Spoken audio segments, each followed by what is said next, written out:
کسی بھی ملک کی ترقی کا اندازہ اس کے عوام کے نظم و ضبط سے لگایا جا سکتا ہے۔ معاشرے میں شہریوں کا کردار انتہائی اہمیت کا حامل ہے۔ شہری ہی اپنے ملک کو خوبصورت بنانے کے ذمہ دار ہیں اور اس کو آلودہ کرنے کے بھی۔ شہر قائد پاکستان کی صنعت کا ایک اہم مرکز ہے، جس کی آبادی 2 کروڑ سے زائد ہے، لیکن بدقسمتی سے کراچی کے شہریوں میں شہری شعور نہ ہونے کے برابر ہے۔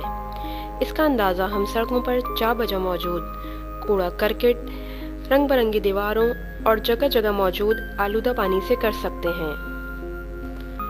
ہر معاملے میں حکومت کو الزام دینا نہایت آسان کام ہے، مگر ہمیں ایک شہری ہونے کی حیثیت سے اپنی غلطیوں پر بھی غور کرنا چاہیے۔ شہریوں میں کوڑا دان کا استعمال نہ ہونے کے برابر ہے۔ کراچی میں پلوں کے نیچے صرف کچرا جمع ہو رہا ہے، جس کی وجہ سے کراچی شہر کی خوبصورتی ماند پڑ رہی ہے۔ ہم اپنے گھر کو تو صاف کر لیتے ہیں، لیکن گھر کا کچرا باہر سڑک پر ہی ڈالنے کو ترجیح دیتے ہیں۔ شہری شعور کی کمی کی یہ مثال ہر گھر میں موجود ہے، حتیٰ کہ لوگ تعلیمی اداروں اور مساجد کے باہر بھی کچرا پھینکنے سے باز نہیں آتے۔ یہ کچرا کنڈیاں آنے والی نسل کے ذہنوں کو بھی آلودہ کر رہی ہیں۔ شہر میں جگہ جگہ پان کی پیکوں کے نشان کراچی شہر کی خوبصورتی میں بدنما داغ ہیں۔ شہر کی دیواروں پر موجود تحریریں شہریوں میں شعور کی کمی کی ایک اور مثال ہیں۔ یہ ایک طرح کی مارکیٹنگ ٹیکنیک ہے اور سستی ایڈورٹائزنگ کا ایک اہم ذریعہ ہے۔ وال چاکنگ زیادہ تر نوجوان ہی کرتے ہیں، اور ان نوجوانوں کو اس بات کا علم ہی نہیں ہوتا کہ وہ یہ پیغامات کس کے لیے لکھ رہے ہیں اور کیوں لکھ رہے ہیں۔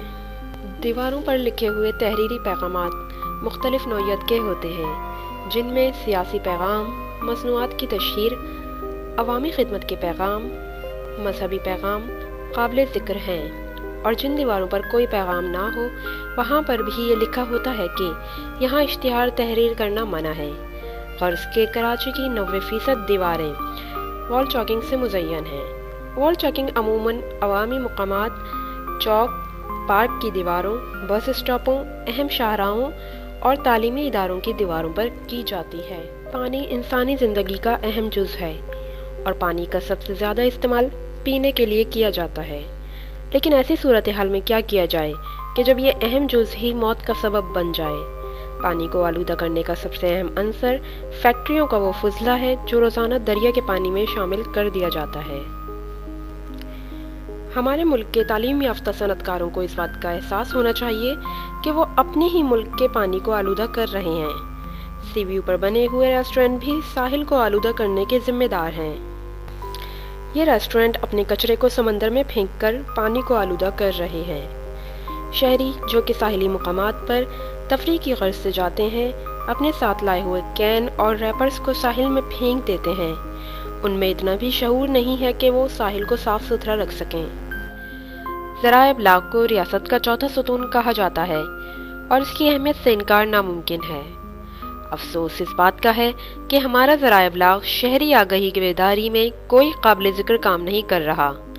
نیوز چینلز میں گھنٹوں ٹاک شوز میں سیاسی موضوعات پر لاحاصل بحث ہوتی ہے، مگر ذرائع ابلاغ کو شہر کی تعمیر و ترقی کے لیے استعمال نہیں کیا جا رہا۔ ذرائع ابلاغ کو چاہیے کہ شہری آگہی کو فروغ دے اور ٹی وی پر مختلف پیغامات کے ذریعے شہریوں کو قوانین کے بارے میں آگاہ کرے، تاکہ عوام میں نظم و ضبط پیدا ہو اور ہمارا ملک بھی ترقی یافتہ ممالک میں شامل ہو سکے۔